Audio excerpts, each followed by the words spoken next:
Ready to boost your video creations? Try Maxon Studio. Maxon Studio's got your back with a sleek dashboard that's like your own personal editing playground. We're talking dynamic capsules galore. Our capsules are designed to supercharge your content creation game inside After Effects. So say goodbye to staring at a blank screen wondering where to start. Maxon Studio hooks you up with pre-designed, customizable elements.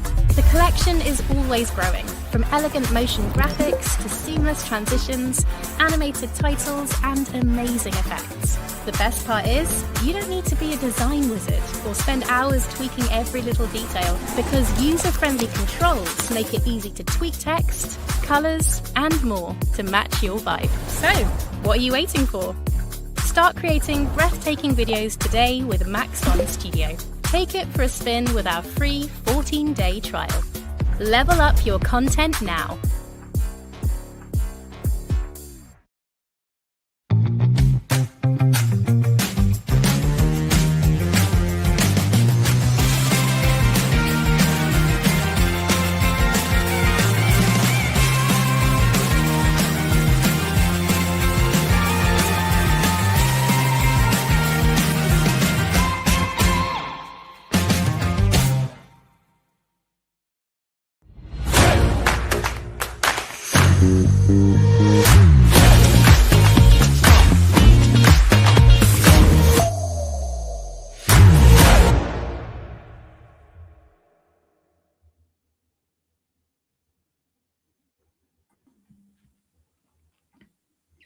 What's up, everyone? Welcome back to another Creative Maxon. My name's Ellie. I'm a trainer at Maxon, and I'm joined for the third and hopefully not final time with Jess. How's it going, Hello. Jess? Hello. How are we doing? Doing good. Doing good. So we were just chatting about how this has kind of gone so quickly, this whole series. I can't believe we're on the final one already. I know, it's so sad. Can't believe it.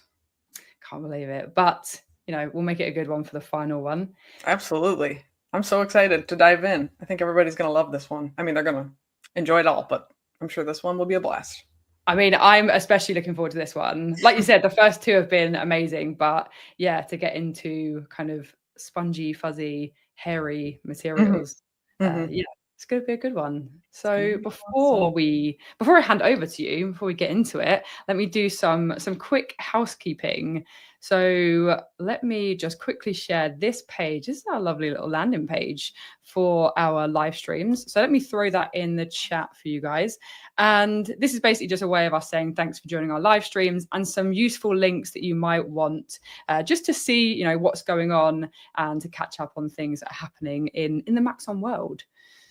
So first of all, that first link is to our Maxon events page. And here you can see all of the live streams, including in-person events that we have going on at Maxon. So of course, we have the amazing Creative Maxon Beautiful Texturing Part 3, which is today. And then we have a special Ask the Trainer and of course, VFX and Chill with Seth and Hashi. And also I'm going to do a little shameless plug. I was going to wait till the end, but I mean, we're here now, so why not? Yeah, I'm actually running a brand new Cinema 4D Fundamentals workshop, and this starts next week, and it's going to be over 2 different time zones, well, loads of different time zones, really. If I actually click it, we can see all the different time zones along here, and it's going to be Monday to Friday next week, so the 25th to the 29th of November, and it's basically a beginner's workshop. So if you're like interested in getting into 3D or learning Cinema 4D or learning Redshift, or you want to kind of brush up on some tips and tricks and techniques, then I would seriously recommend that. And it's going to be on YouTube Live, and I'll be there in the chat mentoring with you. So yeah, I wanted to do a little shameless plug for that because yeah, I finished that off today. I love it. It's so exciting, and I'm sure everyone's going to love that. Thanks. Yeah, I'm looking forward to it. It should be a good one. Also, just a reminder, as you can see, we are currently streaming on YouTube. So we're streaming on the Maxon YouTube channels and the Maxon training team. And these are actually recorded. So these streams get recorded, they get timestamped thanks to Dr. Sassy. So shout out Dr. Sassy. And they get uploaded onto the Maxon training team YouTube channel. So if you ever want to rewatch something, for example, part 1 and part 2 of this series, you can go back onto the Maxon training team and they're all on there for you, along with all the other live streams, loads of quick tips, loads of tutorials. So you have no excuse of not learning Cinema 4D and Redshift and all the other tools. So ZBrush, Red Giant, and Forger as well. Also, we have a lovely educational platform here, which is called Cineversity. So we also have a whole bunch of content on here that you also can't actually find on the training team. So for example, all the Getting Started series of all of our tools, including new features like particles, can actually be found on Cineversity. So definitely check that out as well. And then finally, as a thank you for being part of our lovely live streams, we love to give away t-shirts. So you can grab one of these Maxon t-shirts. If you enter the secret password, which is beautiful textures, again, let me throw this in the chat. You can unlock this lovely merch store here, and then you will only have to pay for shipping. So it will vary depending on where you're from, but basically you can grab yourselves a t-shirt and represent along with us. So, Jess, I want to shout out your Instagram and also your YouTube channel. Aww. So a little bit about Jess. She's an amazing 3D artist, as you may have already seen over the last kind of couple of weeks. And she actually created some great content for our new release video, which then led to her, guesting on this series, which has been so amazing. And I'm gutted it's going to be over after this one. Me too. Hopefully could do some more. So yeah, I just wanted to shout out your Instagram here to check out her amazing work. And also you do tutorials, right? Yes. I have a beautiful channel here for you if you want some more content to dive into. Yes, so this is great. Yeah, so I wanted to shout this out as well because some amazing tutorials on here. So yeah, a lot of people have been saying that they're going to miss you and they've loved having you on here. So you don't have to miss her too much because she has, it's this way, she has her own YouTube channel. So yeah, definitely check those out as well. Oh, thank you so much. Yeah, I love it. If anybody has requests ever too, you can let me know. I'll make some content. Perfect. All right, cool. So are we ready to get started? We are ready. Final part. I think Brilliant. so. Let me switch over to... Yeah, let me ping your screen over. Also, hey to everyone in the chat. So hey to Artificial, to Sharon, to Puneet, Ivan, Thomas, Totes. Yeah, hey to everyone in the chat. As a reminder, feel free to use the chat to ask me or Jess any questions that you want, or to share some great stuff, information that you know and you've learned. Yeah, feel free to throw that all in the chat, and we'll do our best to answer those questions. Absolutely. All right, we're ready to dive in? We are ready to go. Cool. So I'm going to first just show kind of a picture of what we are going to be kind of creating today. And I don't have any animation, but I'll just show you the photo of some of my kind of tests. And this is actually the same kind of thing that you will see in the downloadable file. So we do have a project file for this one that you can download. And so we're going to be creating some abstract forms with a procedural sponge material. And then we're also going to be adding some fuzz or fluff, whatever you want to call this. So really fun mixture of just shapes and also textures. Just make something really tactile and fun. So I hope you guys are excited and we can dive right on into getting started. So for the first portion of this, we're just going to be focusing on creating our actual abstract shape. And the way I'm going to do that is by starting with a sphere. And this we can rename to our sphere base. And I'm actually going to be creating some other random shapes and just cloning those into the volume of our sphere to start. So we can just start by grabbing in some other shapes. I'm going to pull in some cylinders and just maybe make one of these kind of tall and thin. And then I'll grab another cylinder. We can just leave it at the default. Maybe I'll grab a torus and kind of shrink this down by pressing T and scaling it. And it's okay if we're not seeing them fully right now. I'm just kind of pulling these into our scene. So I'll grab another torus and maybe make this wider and thinner. And maybe we want like one more sphere that's kind of small, and we'll just pull it out here so we can see it. So these are going to be the shapes that we're going to actually clone into our sphere base. So we can just pull in a cloner right now to start, and we can highlight all those shapes again and pull those into the cloner. And by default, the cloner is set to grid mode, so it's going to scatter those on a grid. And we don't want that. We want this to be in object mode. And now we can actually pull our sphere base into the object section here, and it will start scattering those throughout our sphere. And it actually puts those on the surface, but I actually want to put this in the volume. This is totally up to you. I do think you get something really interesting by scattering these on the surface of your shape. So if you want to create an abstract form this way, that's totally up to you. But I'm going to change this to volume. And it will stack things vertically, which is interesting, but not really the look that I'm going for. So I'm actually going to offset these by using a random field to kind of control the rotation. So I'm going to go into the field section here, and I'm going to grab the random field. And it's going to enable the position by default. And I'm just going to uncheck that for now because I want to focus on rotation first. And this value is just going to turn these in the H value, which doesn't do a whole lot. So I'm mainly focusing here on controlling the P rotation and the B rotation. So this is where you can have a lot of fun with just rotating them however you'd like. I'm going to set these values to 360 and 360, just so I know I get a ton of variety in how my shapes are rotating. And then to make sure that I've got a bunch of rotation on each object, I'm actually going to change the random mode to noise and set the scale really small, maybe almost just to 1, so that it's kind of hard to explain. But if you're visualizing that noise in 3D space, it's going to be so small that it's probably going to be affecting each of these shapes individually instead of like a large noise where you'd see that gradual rotation. So we can go back to our cloner now, and it's set to volume, and we can now play with like the amount of clones we have. We can play with the seed, and this will give us something completely different for whatever shape we want to go for. So we can keep playing around until we get something that we like. So I think this is kind of interesting. Maybe we keep clicking through. This is just totally like you playing around until you find a form that you like. So I might actually go back to that one we had here. I think that's interesting with the way the toruses are kind of laid out right now. So let's just say that this is kind of the base form that I want to start with. There's a couple things that I want to do to actually change the harshness of where all these shapes are meeting. And also I kind of want to smooth out harsh edges. So I'm going to throw this into a volume builder. So we can just add our volume builder here and a volume mesher. We can connect those two, putting the builder into the mesher.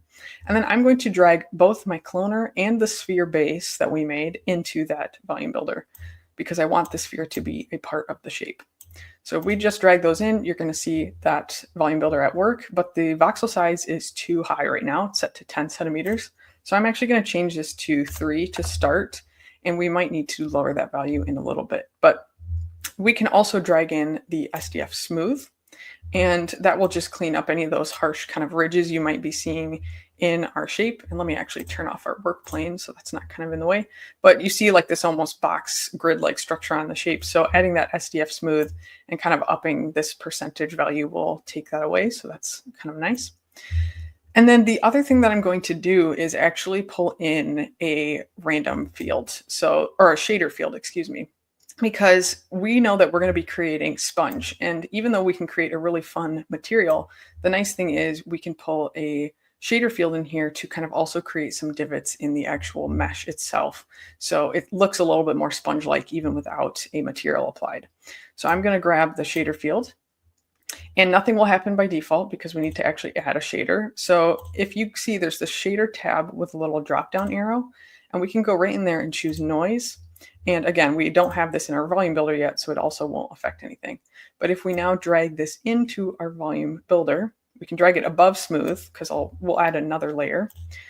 We can actually start changing this voxel size, and we should kind of see a change. So if I set it to 1, actually, we also need to change, there's this creation space in the shader field. We need to set this to objects below.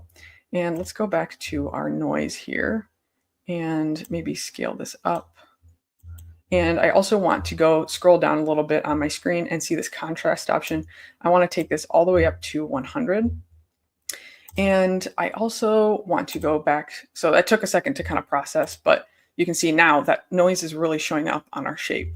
So we could also go in here, and if I start changing this surface threshold value to a little bit lower, that should also kind of affect it differently. I think it's also going to run a little bit slow just with this set to 1 centimeter. So let me try changing it to 2. And you can see we've got something interesting going on here, but these edges are a little bit harsh.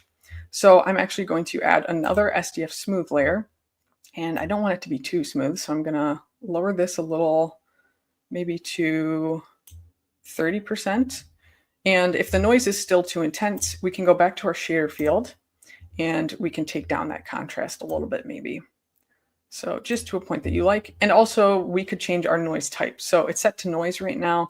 I think that one works for a lot of scenarios, but you get more of a smooth result in your noise. So I like FBM a lot. That one's fun and gives a little bit more kind of a chunky noise texture instead of something soft and smooth.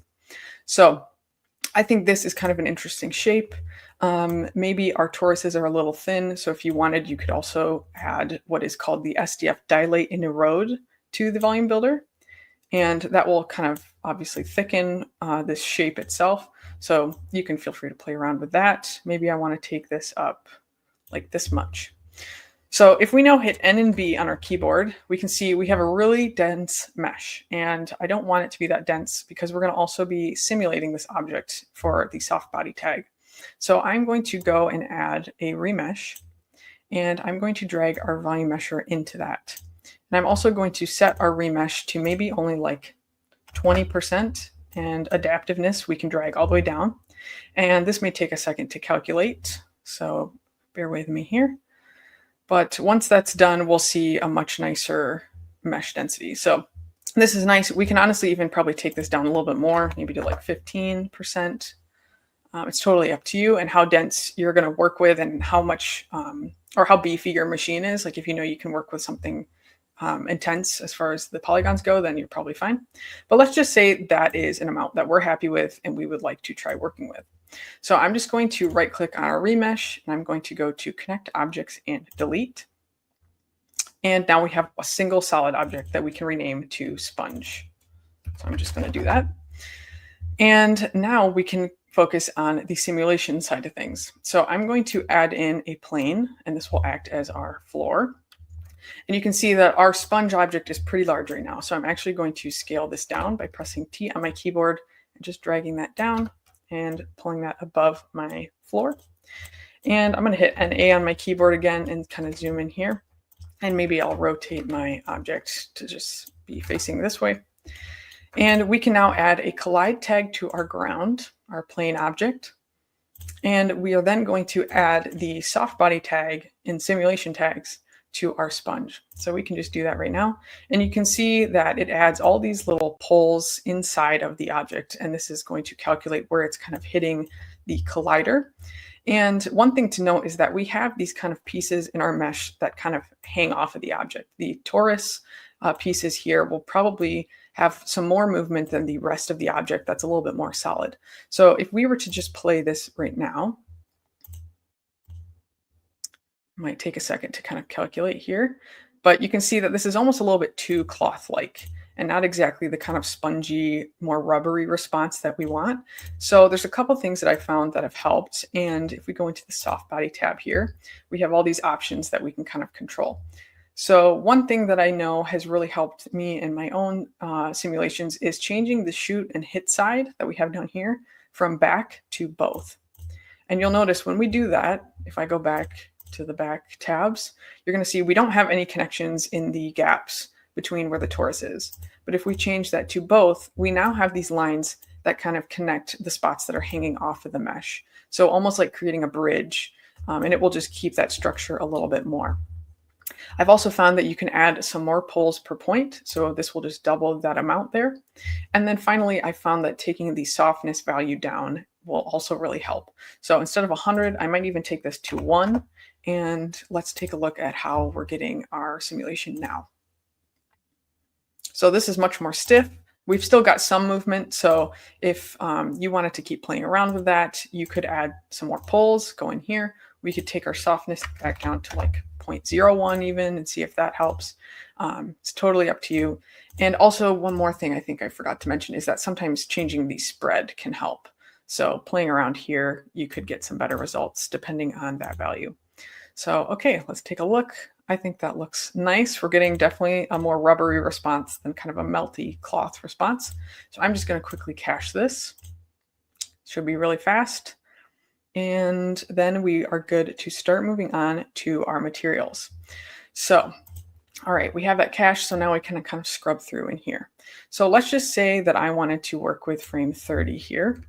I'm going to add in my camera and dome lights, so I know as I build my material that I can kind of get an accurate look at the lighting as well. So I'm going to go into my camera object and set this to 120 for the focal length. Then I'm just going to zoom out here a little and kind of frame this differently. And I might also add a plane to go in the background, kind of behind our object here. So I'm going to set that to Z-axis and just pull this back. So now we can add our dome light. So let's go into the asset browser and back to the HDRIs tab. And I really love using this 2-light setup option. I use it all the time. It just works for so many different situations. So I'm going to pull in that one. And this is where we could pull in our Redshift render view and take a look. So let's see how this looks at this moment. So right now it looks like this. It's pretty dark, and part of that is just because of the rotation of the dome light. So this is where we can click on our dome light and just go to coordinates and start rotating that to a spot that we're happy with. So maybe something like that. I like how it's casting some nice shadows on half the object, but we're still getting a lot of light hitting where those divots are in the mesh. So I think that's probably a good spot. We're at 73 degrees. And now we can create our procedural materials. So I'm just going to start by creating only one material. We're going to call this sponge main, and we can drag this right onto our sponge mesh.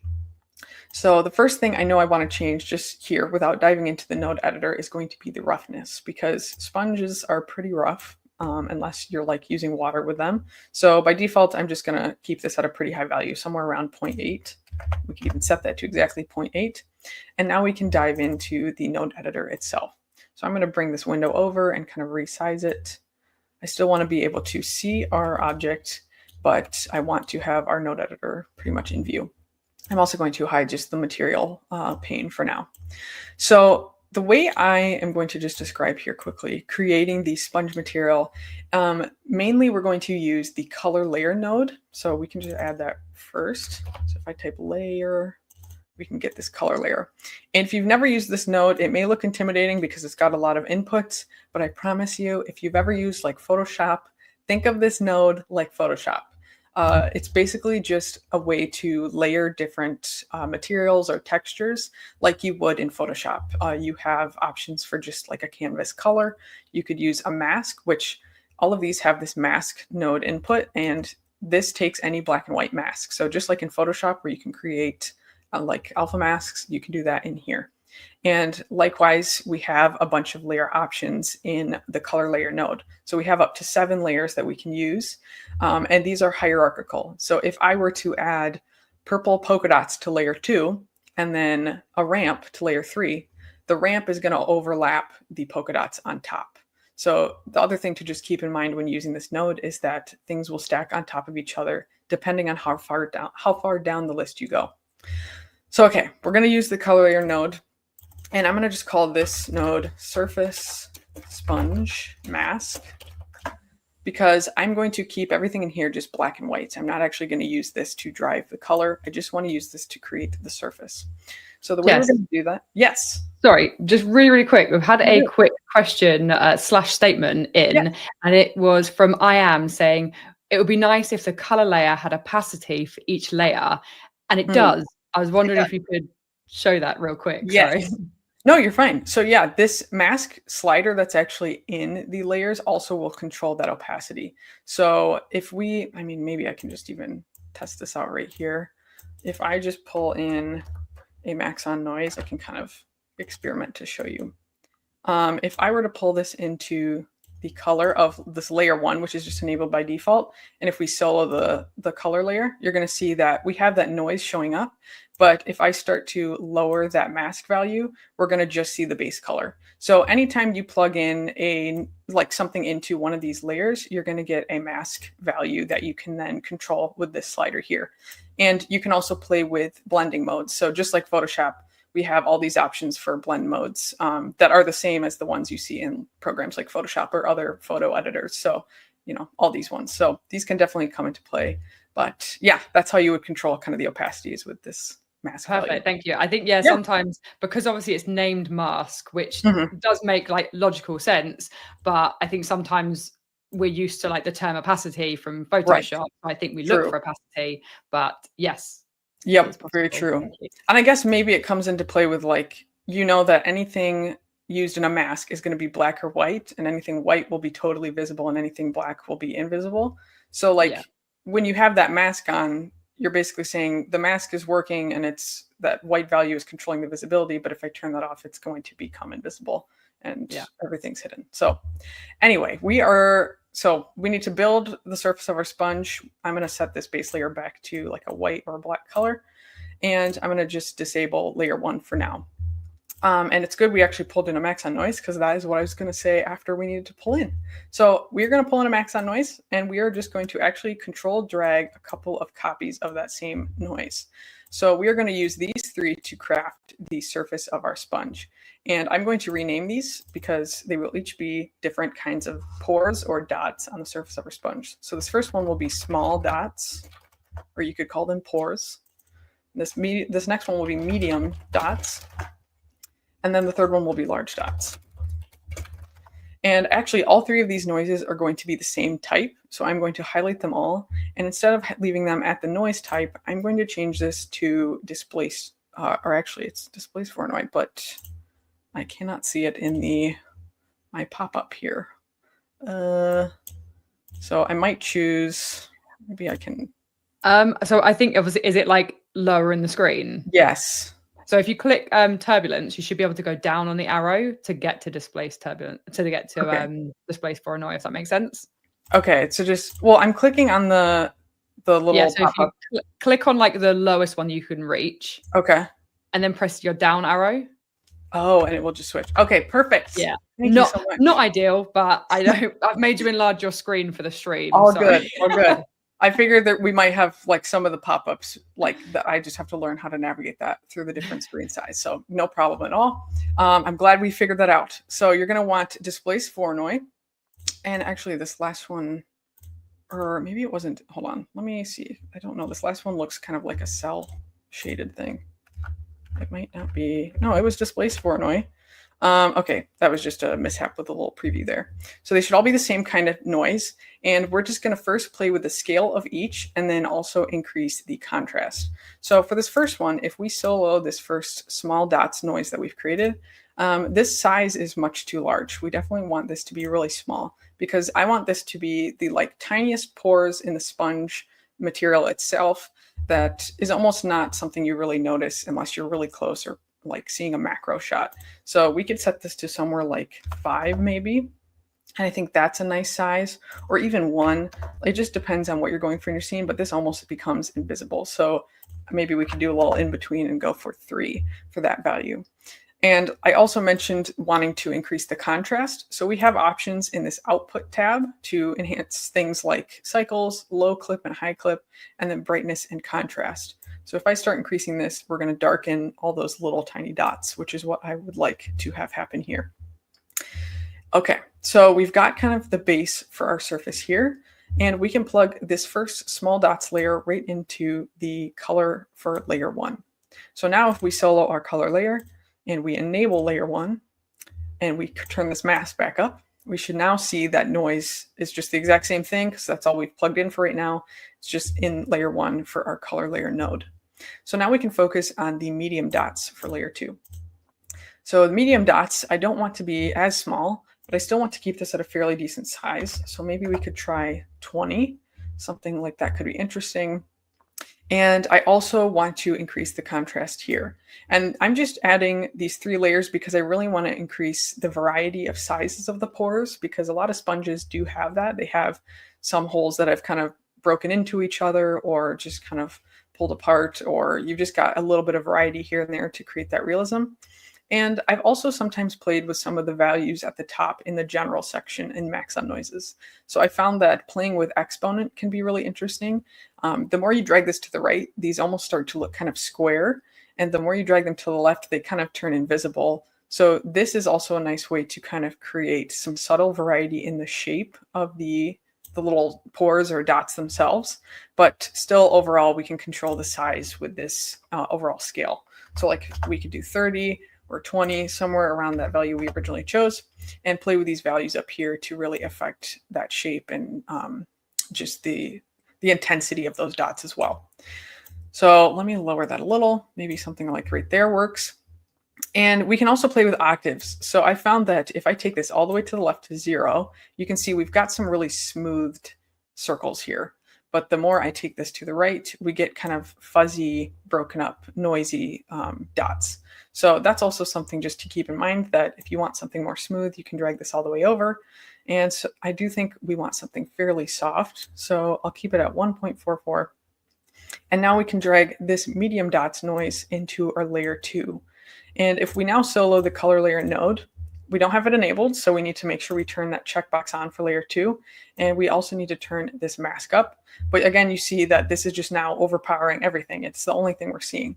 So this is where I like to play with the blending modes. So if we use something like multiply, it's going to project that dark value from the medium dots onto the same values we see below with the tiny dots that we made. So now we've got a nice mix of all of those different pores that we've created.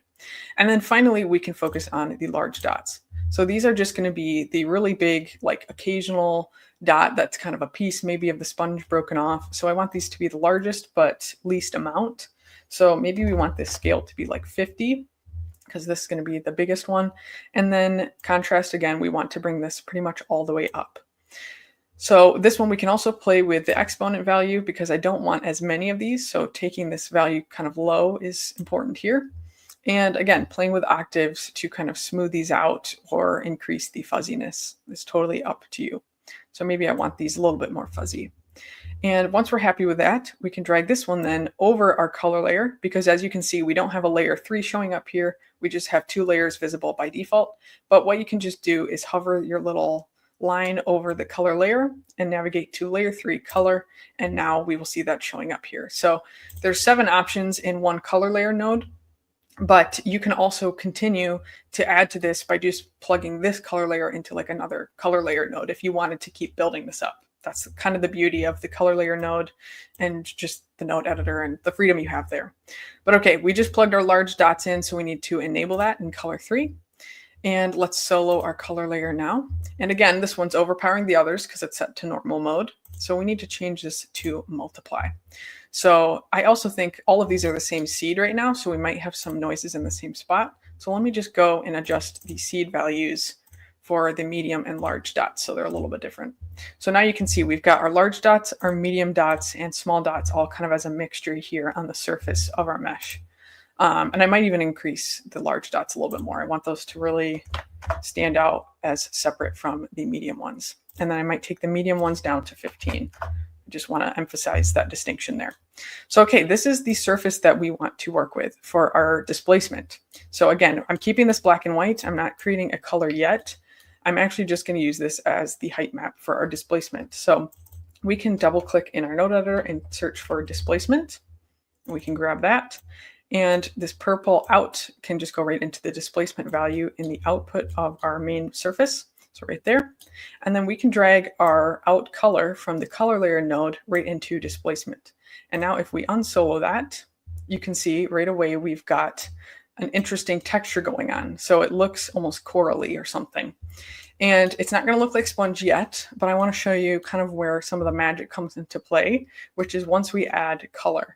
So if I grab a ramp node and I then plug our sponge height map here from the color layer in there, and let's just choose maybe a color we want for our sponge. I like to just stick to 2 colors, one for the kind of pitted areas and one for the brighter, more extruded parts of the sponge. So I'm going to keep this first value pretty dark. Maybe we'll do it like an orangey color. And then I'm going to go to kind of a light orange for this part. So then let's plug that into color.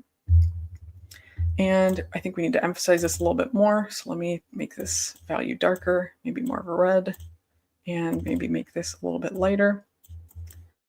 So something like this, now you can see it's not perfect yet, but we've got some really interesting results where the pits in the sponge surface really are standing out here using that ramp. So the other thing that will help it even further is by plugging this into a subsurface color value. So I can drag that same ramp over my Redshift standard material. locate subsurface color. And then it won't do anything by default because we need to turn some of that subsurface on. So locate the subsurface tab in your Redshift standard material, and we're going to drag this weight up. And I'm going to set this maybe around halfway. Or we'll do 1 just to start to really emphasize that. But that will just add some kind of softness and let light pass through the surface a little bit, which we would have in a sponge. So it's hard to see maybe because of the fuzziness here as it's loading, and it will be heavier on your system to kind of process, but light is kind of poking through the surface. So I might even scale this down a little. This scale value will control like how close to the surface of your mesh this light value and this color is going to kind of push through the surface. If that's not really describing that correctly, but if you had like a really thick mesh, you could really control like how far down this white color is kind of going to penetrate the mesh density itself. So I'm going to keep this maybe at like halfway and around 0.4 for the scale. And for now, I think that's good. Maybe we want to actually change the brightness of this red again. I think it was a little bit too dark, and maybe I want something a little bit more yellow for that bright color. Or maybe, you know what, I'm gonna be crazy and do blue instead of red. Maybe that could be fun. So something like that, some kind of light blue color. Looks almost like moldy or something. It's kind of interesting. Okay, so we've got our main procedural sponge, excuse me.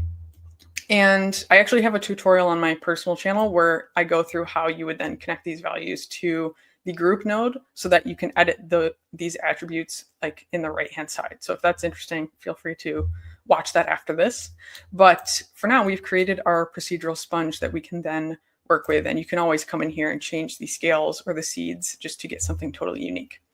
But we are just going to call that the main surface of the sponge for now. And we're actually going to duplicate the sponge material by holding Control and dragging. And we're going to call the second one sponge 2. You could also call it like hair sponge or something, because we're actually going to be creating the second sponge color, and that is where hair is going to get scattered. So to actually separate the areas where we're going to scatter hair from this main sponge material, we are going to dive into adding a vertex map to our sponge.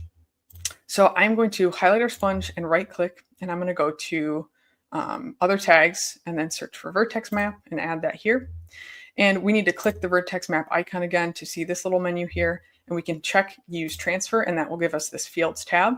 And we can delete freeze because we don't really need to worry about that. But what you're going to search for in the linear field section is actually for the shader field. So it's right here. We can add that. Nothing will happen again by default. We need to add noise. So I'm going to add a noise here, and you can see that it's pretty soft on the surface of our mesh. And if we hit NB in our keyboard, and let's go out of our camera view just for right now and kind of zoom in, you can see that some of these areas are not going to even cover a full polygon. So let me just increase the contrast on our noise. If I really increase this all the way, you're going to see this in effect. So like we have some spots where the noise just doesn't even cover a full polygon. So if it was trying to determine a selection from that, it would just create a spot. It would just be hard to determine small details. So that's why we want to have a kind of a large noise in this shader field so that it doesn't have as much trouble selecting areas. It won't do well with trying to do small details because we have a fairly low density mesh. So I'm going to hit NA on our keyboard again, or actually I want to keep it at NB for right now just so we can figure out the scale that we want. And let me just go into the scale of our noise and start increasing this. So maybe something here could be fine. So I'm at like 210, somewhere around there. And now I'm going to hit NA on my keyboard. And maybe I'll take the contrast down just slightly. So something like that. So this is kind of another magical thing that I didn't realize I could do before. And then doing this kind of tutorial helped me figure that out. But if we go back to our sponge and other tags, and if we add the polygon selection, it will jump to the start of our simulation. But what we can do is we can check this use transfer box in the polygon selection tag. And we can actually, let's delete our freeze for the moment. We can just drag our vertex map in here. And it won't do anything right away. We have to click off of that polygon selection. But if we double click, it will make the selection that our noise was like projecting onto our mesh. And actually it might be the inversion of that. So we might need to find the invert if I can. I might have trouble with that though. Hold on. let me see here. I might not be able to add invert, but just know that you could add invert and it will flip that around. So if like you have a noise here in your vertex map and you put that into your polygon selection tag, you can invert it and it will select the right area. So right now it's kind of doing the inverse of what our noise is showing. But basically this means that we have this noise and we could change the noise seed at any time and go back here and update our polygon selection and it will change to that correct noise. But to keep this specific selection, I do want to add freeze. So I might have trouble here with this too because of just the, just because of the little pop-up menu not showing with the resize.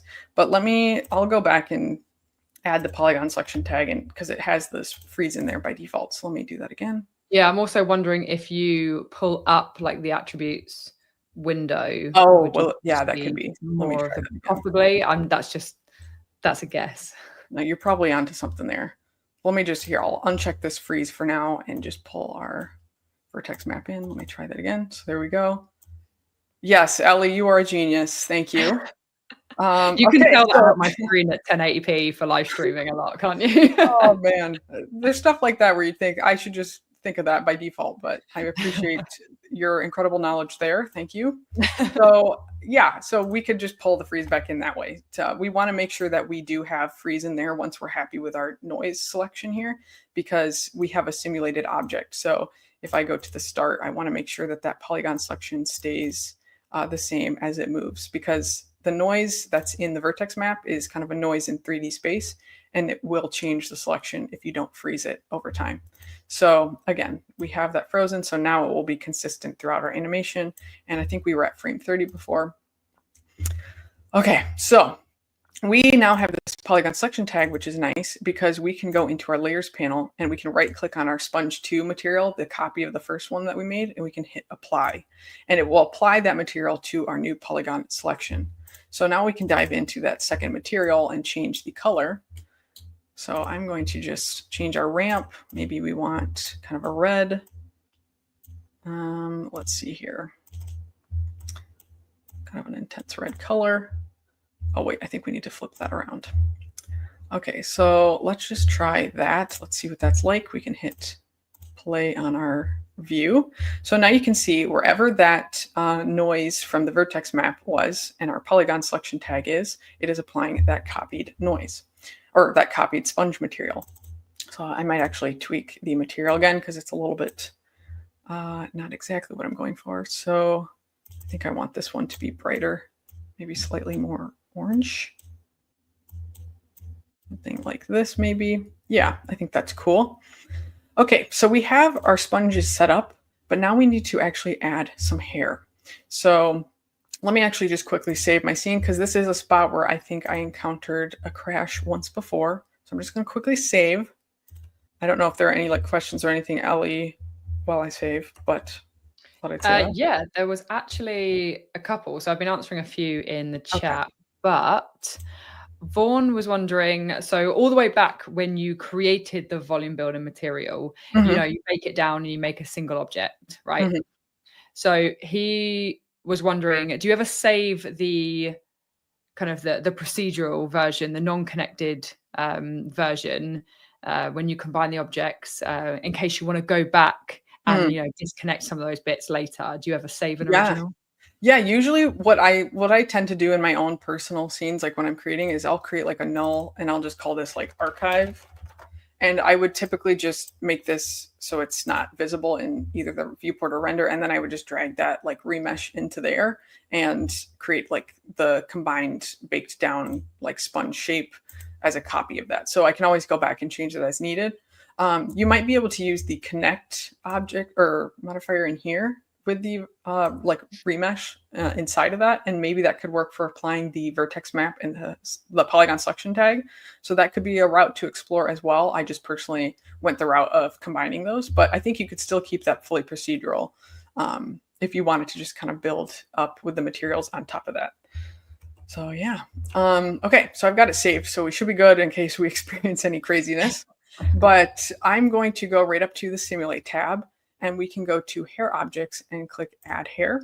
And it won't do anything by default because we haven't added it to anything. But we can go to this guides tab and we can actually pull in a polygon selection to this link. So if we just pull in our polygon selection, you're going to see some craziness happen. And that's because we've got a ton of guides and a lot of length. So I think we can actually turn the amount of guides down to maybe like 1,000. And I'm going to change this length down maybe to like 5 or 6. Or maybe even, yeah, we'll do 6.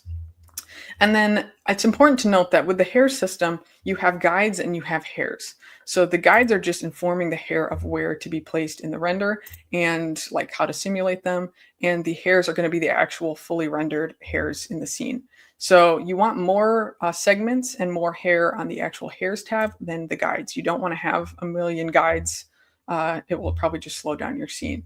But we could up our segments here maybe to like 12 or 15 for these guides.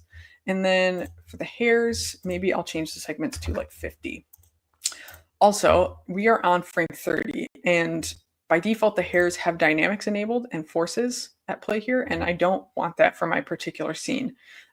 Because if you think of like things that have kind of fuzz on them, especially like short fuzz, short hair, it doesn't always move a lot unless you're like blowing on it or something, like a stuffed animal. Probably the fur won't move around much unless you're like physically interacting with it. So I'm going to turn off dynamics because I don't need that. And I'm also going to change the gravity to 0 just to start because I don't want any forces affecting this. And I think if we left this at frame 30 and tried to render, those hairs would probably be like have fallen down. So let's actually go back to the first frame. And you're going to notice that sometimes you get the hairs sticking in place and not moving with the object unless you kind of click again. And just to ensure that things go back to the spot that I want them, there's this tab in the guide section called editing. And if you hit regrow and reroute, it will just ensure that the hairs get put in the right place. So I'm going to play through this now and go back to kind of the frame that we would like. So I'm going to try to aim for 30. So 31 works for me. And you could also cache your hair. So in the, I think it's, we just have our cache tab. So you could cache this. This is also where it's really important to have the freeze on your polygon selection tag because our hair is being driven by that polygon selection. So if you have something that's constantly changing, your hair is going to get really messed up. So make sure that you have freeze in your polygon selection tag. But okay, we can actually start viewing our hair here. So I'm going to hit play on our render view. And you're going to see something pretty crazy show up. This hair is going to almost look like some funny sea creature, like a sea anemone or something. We've got very triangular hairs, and they're very wide and not exactly hair-like right now. And I actually made a chart just to show you a comparison of a bunch of values when playing with the hair system. So maybe let me drag this to the side as well so that if our faces are covering it, you guys can see this. But feel free to pause if you need to come back to these values later. But I played around with different thickness, frizz, clumping, bend, kink, wave, and stray fraction values with the hair. And this will just give you maybe a good idea of what all these different values do to hair and where they're important. So the first thing I'm going to be changing is actually the thickness of our hairs because we don't want these so triangular. So I can start changing things by double clicking on the hair material. And we have this thickness tab, and by default it's set to 1 centimeter and 0.1 for the tip of the hair. So I'm going to actually change this to 0.03 and maybe 0.01. And that will change the hairs and look much better already. So it's going to take a second. It actually will become pretty much not invisible, but it will take a second to see just because of the fuzziness of the render view.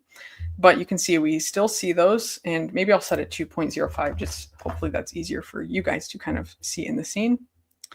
So let's give that a second. And then the other thing I'm just going to change right away is the color because it's set to kind of a brown muted tone to start, and we want this to kind of match our orange sponge section. So I'm going to, or red maybe. So I'm going to set this to kind of a red tone for the roots, and this slider on the right will represent the tips of the hair. So I want this also to be kind of an orangey color, something like this. And that should hopefully give our hairs a little bit more color to them, which it does.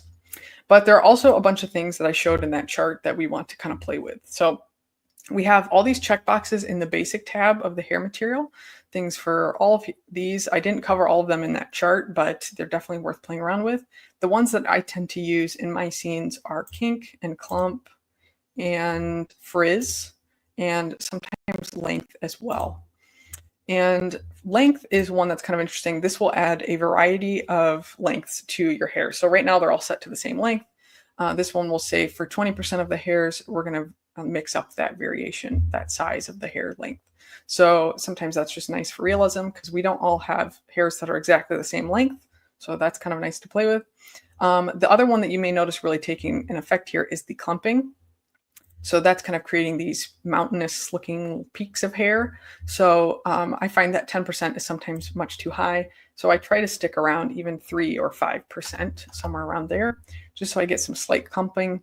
And then the radius value is also really determining how far it's going to search for hairs to kind of group together. So I like to keep this maybe around 10 or even less than that. And then the variation is where I increase this value. So to give it some more variety, I'll set that to 50. And then I'm also going to go in and I think increase the kink to maybe 40%. And then for the frizz, I'm going to increase that to 20%. And these are all just kind of personal playing around values. You can totally get something super different every time by trying different ones out. Here's another just little image as a reference for just a variety of things you can do with the hair. So definitely play around with that to explore all the stuff here in the basic material. But the real magic I have found with using the hair system is actually by adding another material on top of the hair. And maybe not everybody knows this, but if you add the principled Redshift hair material on top, you have a lot more options to create some realism. So if we click on our Redshift material, we see we have these options open and the color will change right away. And that's just because it's not referencing our albedo at all that we made from the original hair material. So we can just drag this up and it will now use the color from our first hair material. So we're right back to kind of our orangey red, but it's a little bit more vibrant now. And we can also increase how they kind of stand out by playing with this roughness value for roughness and roughness radial in the Redshift principled hair. So I like to take these up pretty high, both of these, and you're going to notice that helps them stand out even more, make them almost seem like fluffier, maybe a little bit more volume there, and they stand out. They're much more vibrant. So I think adding this on top has been key for making the hairs in my scenes look really realistic. And then another thing that is important to note that I had here in the hair chart is this bottom one for stray fractions. So this is actually not from the original material. This is in this Redshift principled material. And this is down here. This controls how many of your hairs are going to have the stray hair color that you give it. So it's this slider here. If I set this to all the way to 1, all of the hairs are going to turn orange. But if I set it to like halfway, half of the hairs will be orange, or, so on. You can control this value here. But this is just a fun way to create some extra variation in your hair colors and also some realism, because all of our hair probably isn't just exactly one color. So you can always go in and change this value to like something completely different and just totally play around and craft a really unique look for your hair. But yeah, that is kind of how you add the stray hairs and just add some extra magic to the hair in your scene by duplicating the materials on the hair object and adding this second Redshift hair material. Highly recommend for any hair in your scene. But yeah, if you also want to know how to add further realism, if we go back to the hairs tab in our hair object, it's set to 50,000 by default, which I think looks really great. Like, I think this is a perfect amount here. But let's say if you're creating a hairline on the character, sometimes you don't want such a grid-like placement of hairs. And I found, let me take this overall number down to like 15,000 just for performance-wise right now. I found that playing with this cloning option here will help add some realism, because we have this ability to offset the roots and the tips of the hair. So I can clone the 15,000 amount by 1 or 2, however many I want, and it will add more clones, but it's going to offset those hair right now by 5 centimeters. So maybe I'll actually change this to 1, and that still might be too high. You may notice hair is kind of floating in your scene if this number is too high. So I like to keep it 1 or under, but this is just a nice way to kind of offset everything just a little bit so it's not so rigid and grid-like. But yeah, maybe I'll turn this off and just turn our 50,000 number back on, just so I have that density of fur or fuzz. And then I think one of the final things I'm going to do here is add a light to behind our object, just so these hairs and the sponge really stand out. And then maybe we'll add a little bit more subsurface. So I'm going to just pause our IPR for now and save again to be safe. And then I'm going to pull in an area light and scale this down a little and pull this up and behind our sponge, kind of to the side. And then I'm going to rotate this so that it kind of reflects across the edges of our sponge here. So maybe something like that. And we can hit play again. Also, if you're increasing slowness with the hair, sometimes it just helps to disable it just for the time being if you're like visualizing your lights. So I'm going to disable it for the moment. Click on my area light. I think that's pretty, it's nice, but it's a little bit intense. So I'm going to take the spread down first, maybe around 0.3 or even 0.2. And then I'm going to take the intensity far down as well, maybe to around 8 or something. And now we can re-enable our hair. And I think these are just going to also really stand out with our sponge surface. So yeah, you can see they really pick up the light, which looks really fun. And I think maybe our light's still too intense. So maybe you want to take the spread down a little bit and the intensity down. And yeah, maybe something like that's kind of nice. So this is all up to you, and keep playing around. Oh, and one final thing that I'll just say here is that, let me disable our light just so I can see our viewport again. And I'm actually going to disable our hair as well for the time being. So we added displacement to our sponge with that sponge surface mask that we created. And this gets you really far already. So you can see we've already got a nice sponge surface. But right now it's displacing the geometry just up or down on the shell of our geometry. We only have just kind of one layer. There's no thickness there. So something that I found has added some realism also is by dropping in a thicken and then dragging your sponge into that. Let me also change the size maybe to like 1 centimeter or even 0.5 centimeters. And I'm going to drag my sponge into that. And I'm also going to create a subdivision surface, or I probably won't enable this for right now, but I would drag that into a subdivision surface as well. And that will just add some nice extra depth to your object. So you can play with this value to your liking.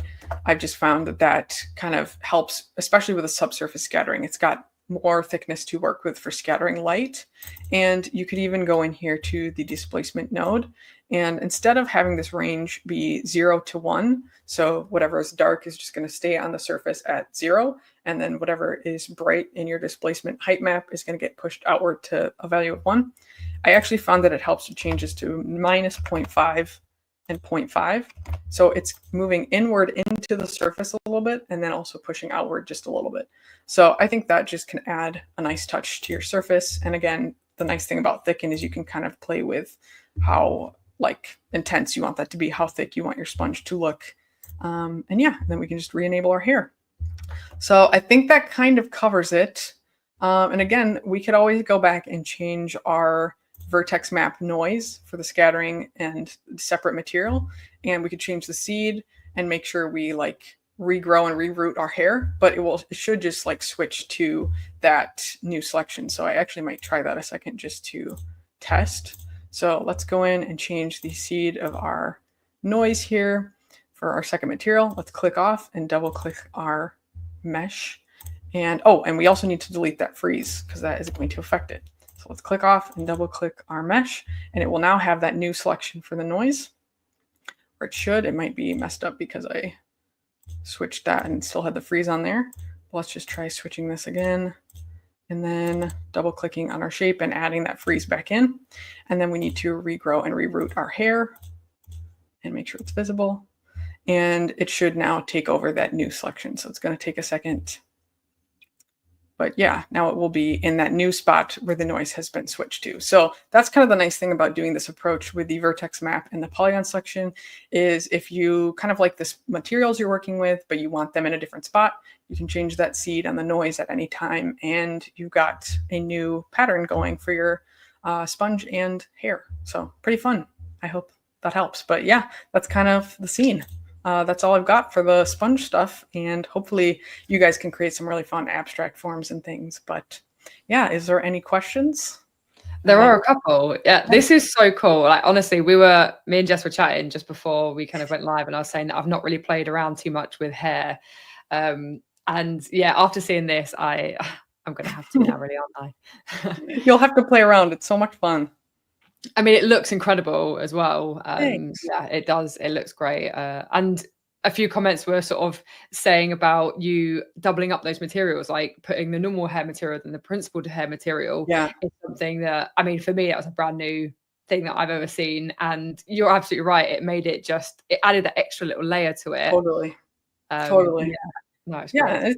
I love that because I think I learned that from someone else watching a tutorial once, and it's just kind of like, it's funny sometimes the little tips and tricks you pick up that you never would have like expected to try, and yet they add so much. So and it's almost like, I love like when people like break the rules. Yeah, you probably wouldn't normally apply those materials, or you'd probably think, oh, I don't think they're really made to probably be layered up together, but actually it works and it looks really cool. Absolutely. Yeah. And that element of play and just like experimenting, even if you mess up or fail or like something crashes, like you learn so much through those times, like just playing around and experimenting with doubling materials or, you know, trying some new kind of value or whatever. So yeah, I think just having that mindset of just playing around and not constricting yourself too much can be super helpful for learning and growing. But yeah, I might switch over now. So the work actually, feel free to switch over. Okay. I'll put our faces on. So yeah, you're safe to go. Okay. There's a couple of little questions actually. So one from Victor. They're wondering what kind of are your PC specs? Oh yes. So oh boy, off the top of my head, I might not know, but maybe I can pull this up actually. Let me Always a common question in these streams. Yeah. I mean, I know off the bat that I have two NVIDIA 3060 Ti graphics cards that I think are 8 gigabytes each. So I think that's kind of the main one that a lot of people like to know. Let me see. See, I had an old coworker who once helped me build my PC. So I was not like the genius behind picking all the parts, but okay, I have also an AMD Ryzen 5 5600X 6-core processor. And yeah, like 15.95 gigabytes of RAM. So hopefully that helps. There's probably more things. I have it listed on one of my recent YouTube videos in a comment. So like the full list of things. But I can definitely go back to that at some point. I need to like write this down and put it on a sticky note right in front of my computer so I can always reference that.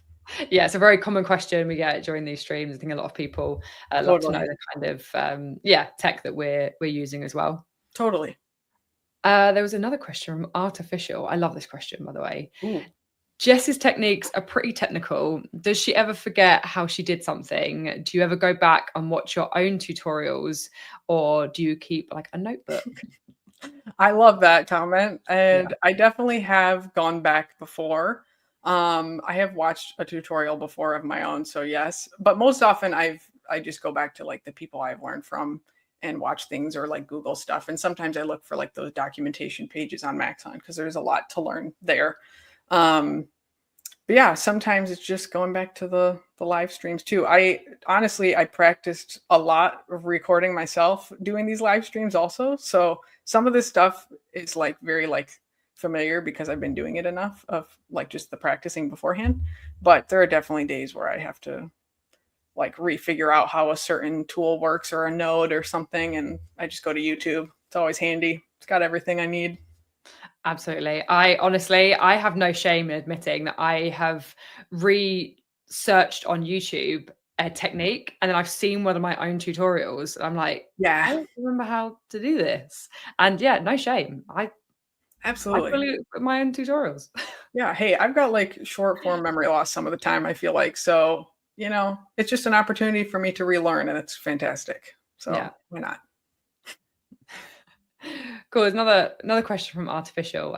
Curious what your day job is. Because I know in the last stream or the stream before, we talked about that you kind of do this in your free time, in your spare time. Yes. Because you enjoy it so much. Yes. So I am a creative director at a tech company called Wedge, and we actually do video interviewing software. And so most of the work that I do there is creative, but it tends to be more like social media content creation or website like work or just visuals or like videos, even recording that I'm doing for our place. So yeah, tech company, video interviewing software. Yeah, fun stuff. But I don't typically use 3D for that. So I think that partly keeps me inspired to create also outside of work, because it's like a fresh thing that I haven't gotten to dive into during the day. Cool. Yeah.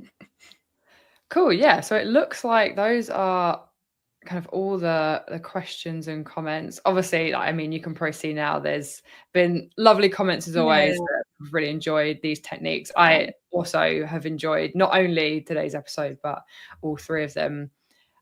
Yeah, thank you so much for sharing your techniques with us. Oh, of course. Some cool things. Thank you so much for having me, Ellie. It's been such a blast. I hope we can do many more things together in the future, because it's been so fun. Yes, well, I'm sure based on these comments as well, I think we'll have to. Also, one quick thing that I realized, unsurprisingly, that I forgot to mention is the project files are available. Oh, yes. And they're actually in the description of the video. So I shared them in the chat, but for anyone who's watching this later on, then feel free. You have access to all the project files for all of this 3-part series. So yeah, feel free to download those. Yeah, Jess was kind enough to put some together. And then don't forget, you can rewatch the other episodes as well. So everything gets recorded and it's all on the Maxon Training Team YouTube channel. So yeah, you can definitely go back through this and learn some cool stuff. Totally. Yes. I hope everybody has fun. Those scenes were fun to create, and I'm sure people are going to come up with some crazy, awesome things.